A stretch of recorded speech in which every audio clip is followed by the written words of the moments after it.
जय गुरु जी, शुक्राना गुरु जी, अनंतम अनंतम शुक्राना गुरु जी, सारे संगत को जय गुरु जी। गुरु जी के चरणों में कोटि कोटि प्रणाम। संगत जी, आज हम दो सत्संग सुनेंगे जो संगत जी ने हमारे साथ लिखकर शेयर किए हैं। पहला सत्संग महाराष्ट्र से आंटी जी ने शेयर किया है। आइए गुरु जी के मंत्र जाप से सत्संग की शुरुआत करते हैं। ओम नमः शिवाय, शिव जी सदा सहाय। ओम नमः शिवाय, गुरु जी सदा सहाय। संगत जी लिखते हैं, जय गुरु जी। संगत जी, मैं अपना शुक्राना सत्संग गुरु जी की कृपा से शेयर करना चाहूंगी। ओम नमः शिवाय, शिव जी सदा सहाय। ओम नमः शिवाय, गुरु जी सदा सहाय। संगत जी, मैं चैताली महाराष्ट्र से हूँ। गुरु जी से एक महीना पहले ही जुड़ी हूँ। गुरुजी के बहुत सारे मैसेज आते हैं, मुझे बहुत मोटिवेशन मिलता है। मैसेज से मुझे अपने क्वेश्चंस के आंसर भी मिलते हैं। सत्संग सुनने पर तो मुझे इतना फायदा हुआ है कि मैं क्या ही बोलूं। यह सब गुरुजी की मेहर है। Thank you गुरुपा, thank you so much. अभी 2-3 दिनों से गुरुजी के मैसेज आ रहे थे कि पुत्र, यहाँ 2 दिन तुझ पर बहुत भारी है। और वैसा ही हुआ। कल से अचानक से मुझे बहुत हेडेक शुरू हो गया, इतना कि मुझे बहुत वोमिटिंग हो गई। जैसे तैसे करके मैंने रात निकाली। पेन किलर खा के सो गई। मॉर्निंग में उठने के बाद मुझे थोड़ा फ्रेश फील होने लगा। अभी भी हेडेक है, लेकिन कल से बेटर फील कर रही हूँ। आज फ्राइडे है, मेरे व्रत भी होता है। आज फुल मून भी है। हमारे यहाँ हर फुल मून पे कुलदेव के मंदिर में जाया करते हैं। 10-11 के बीच में मैंने गुरुजी से कहा कि गुरुजी, अगर मुझे मंदिर में जाने के लिए मिल जाए तो मुझे बहुत खुशी होगी, लेकिन मेरे पास पैसे नहीं थे और मेरे छोटा लड़का भी काम पर गया था। हमारे पास बाइक भी नहीं है, तो गुरुजी आप प्लीज हेल्प कर दो। हम दोनों गांव में रहते हैं और मेरे अंकल और 2 बच्चे पाविल में रहते हैं। मैंने अपने लड़के को कॉल किया कि हम जाए क्या मंदिर में, तो उसे मना कर दिया। मैं फिर गुरुजी से बातें करने लगी। गुरुजी आप ही कुछ कर दो। 10 मिनट बाद ही मेरे लड़के का कॉल आया कि हम जाएंगे। बाइक का भी बंदोबस्त हो गया है, लेकिन मेरे पास पैसे नहीं थे और हमारी माली हालत भी ठीक नहीं है। मैं फिर से गुरुजी को प्रे किया और बोला कि मेरे पैसे दे करके, और मैंने अंकल जी को फोन किया तो उन्होंने तुरंत 1000 रुपए ऑनलाइन कर दिए। मैं इतनी खुश हो गई कि क्या बताऊं, और शौक भी, क्योंकि मेरे अंकल के पास ज्यादा पैसे नहीं होते हैं। मैंने गुरुजी का धन्यवाद किया और बोला कि thank you Guruji and please protect us. और जैसे ही हम घर से बाहर निकले तो 3-4 बटरफ्लाई हमारे पास से गुजरी। मंदिर जाने से पहले 2 घंटे लगते हैं। हम बस पहुंचने ही वाले थे कि मेरे मन में आया कि गुरुजी प्लीज मंदिर जाने से पहले मुझे दर्शन दे दो। 10 मिनट बाद हमने मेरे मन में आया कि मंदिर जाने से पहले मुझे दर्शन दे दो।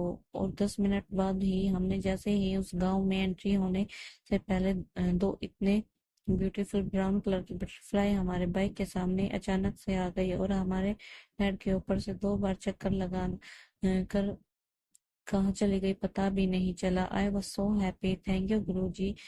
मुझे अच्छे से दर्शन भी हो गए और फिर हम घर लौट आए। आने के बाद मैं सोच रही थी कि बटरफ्लाई ने दोनों टाइम हेड के ऊपर से 2 बार चक्कर क्यों लगाए।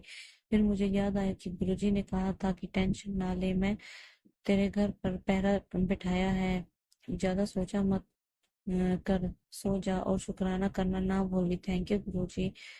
शुक्राना गुरु जी, अनंतम अनंतम शुक्राना गुरु जी। संगत जी, मैं अपने शुक्राना सत्संग को गुरु जी के मंत्र जाप से यही विराम देती हूँ। ओम नमः शिवाय, शिव जी सदा सहाय। ओम नमः शिवाय, गुरु जी सदा सहाय। जय गुरु जी आंटी जी, जय गुरु जी संगत जी। अब हम दूसरा सत्संग सुनेंगे जो संगत जी ने हमारे साथ शेयर किया है। संगत जी लिखते हैं, जय गुरु जी, शुक्राना गुरु जी। गुरु जी के पास बैठकर लिख रहा हूँ। मेरी बेटी लिख रही है, मैं जम्मू से शेयर कर रहा हूँ। ओम नमः शिवाय, शिव जी सदा सहाय। ओम नमः शिवाय, गुरु जी सदा सहाय। हम दूसरा सत्संग सुनेंगे जो जम्मू से हमारे साथ शेयर किया है। संगत जी लिखते हैं, गुरु जी के पास बैठकर लिख रहा हूँ। मेरी बेटी लिख रही है, मैं जम्मू से शेयर कर रहा हूँ। ओम नमः शिवाय, शिव जी सदा सहाय। ओम नमः शिवाय, गुरु जी सदा सहाय। गुरु जी, मैं बार बार शुक्राना करता हूँ। मैं गुरु जी से मई महीने में जुड़ा था। मेरी आंटी जी मेरे मेरे को गुरुजी के बारे में बताया। मैं उसकी बातों को इग्नोर करता गया। फिर 2 दिन बाद उसने मुझे कहा गुरुजी की सत्संग है जैन बाजार में। मैंने उसको बोला तेरा कोई साथ नहीं है तो कैसे जाएगी, घर में बैठकर नाम ले। मैंने उसको मना कर दिया। सॉरी गुरुजी। संगत जी, इस सत्संग के पहले एक सत्संग हमारे घर के पास हुआ था। मेरी आंटी उधर गई थी, तब हमें गुरुजी के बारे में नहीं पता था। जब वो उधर से आई तो उधर से उसको 2 ब्लेसिंग्स मिली, एक उसको, एक मेरे बेटे को। मैंने अपने बेटे से ले लिया और खुद पहन लिया। संगत जी, मैंने आज तक वो ब्रेसलेट पहना है। संगत जी, मेरे गवर्नमेंट जॉब है। सच बताऊं तो मेरे पास इतना टाइम नहीं होता। मेरी आंटी जी ने कहा बस गुरुजी का मंत्र जाप करो। जय गुरुजी, शुक्राना गुरुजी। मैंने अपने आंटी जी को कहा तू सत्संग में चली जाया कर, मेरे पास टाइम नहीं है जाने का। और मेरी आंटी जी ने कहा आप मुझे भेज रही हो, आपका यही सत्संग है। गुरुजी का सत्संग तालाब किलो में था और मेरी आंटी जी ने पूरा सत्संग सुना और मेरे को फोन किया आप भी आ जाओ और लंगर प्रसाद खाओ। मैंने उसको कहा सत्संग कहाँ है, उसने कहा किसी के घर। मैंने कहा किसी के घर कैसे आऊं, संगत कहेगी सत्संग सुना नहीं। लंगर प्रसाद खाने आ गया। मैं उसको लेने गया और आंटी जी ने मुझे अंदर ले गई। फिर मैंने गुरुजी के चरणों में माथा टेका और फिर मेरी आंटी ने मुझे जल प्रसाद दिया और कहा ये पी लो। उसने कहा लंगर प्रसाद भी खाओ। फिर मैं अंदर बैठा और लंगर प्रसाद खाया। उसके बाद 6 ब्लेसिंग्स मिली। हम जब वापस आए तो गाड़ी में 4 लोग बैठे थे, 2 हम, 2 और आंटी। पर मुझे और मेरी आंटी को फ्रेग्रेंस आई। जय गुरुजी, शुक्राना गुरुजी। मैं अपने सत्संग को यही विराम करता हूँ। ओम नमः शिवाय। शिव जी सदा सहाय। ओम नमः शिवाय। गुरु जी सदा सहाय। जय गुरु जी। संगत जी, जय गुरु जी। आंटी जी, सत्संग बोलने में कोई भी गलती हो गई माफ करना। संगत जी माफ करना गुरु जी। और सत्संग पसंद आए तो ज्यादा से ज्यादा लोगों तक शेयर करना। जय गुरु जी, शुक्राना गुरु जी।